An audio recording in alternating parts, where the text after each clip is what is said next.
زانینگها کوبانه 22 جوتمه دست به سالا خوندنه یا 2023 2024 کر. هر وها زانینگه دری خوش زیده تری 705 خوندکاری را وکر. خوندکارین زانینگه کیف خوشیا خو آنین زمان و سالانو یا خوندنه پیروز کرن. ام جیوک خواندکار سالانو پیروز دکن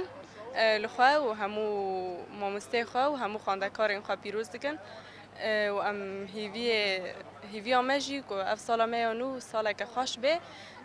ام سالا که خوش در باس بکن با آوای کی زانستی با آوای کی اکادمیک خواد آسا زانینگه هدا پیش بخن و که خواندکار دا کو کار بندر که بنا جواکه و زانستا خواه پیشکشی جواکا خواه بکن تدی سال می بوری شهر پفشون ارتش چبو هنکی زور زحمتی هبون لرغم زور زحمتیان ما برخدا مکار بو بردوام بکرا من نودا از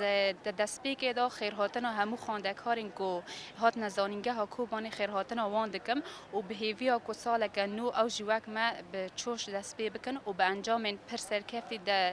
در باس ببن.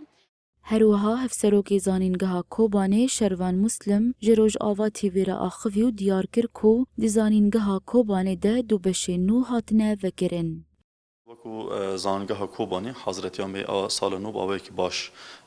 چه بود علی اکادمیک ده حضرتی ما تماما بیست دیدی مه خواندکاران من کابن میگشتی دست به سمینار خاکرن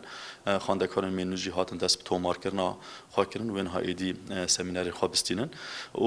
وکم دزانجی یعنی بشین می دهندر زانگاه ده بگشتی هاتن وکرن بشین من مایجین هادم الشواغر ده هاتن راگ هاندن جبنا کو خواندکار در باسیبن بشین ای نو یعنی ایکو سال زانگاه کوبانی چی بون بیولوژیا پیمانگه بو مکر فاکولته بو 4 سال هر وها دهندر پیمانگاه بجشکی داجی بشه فنی سیدلی هات زیده کرن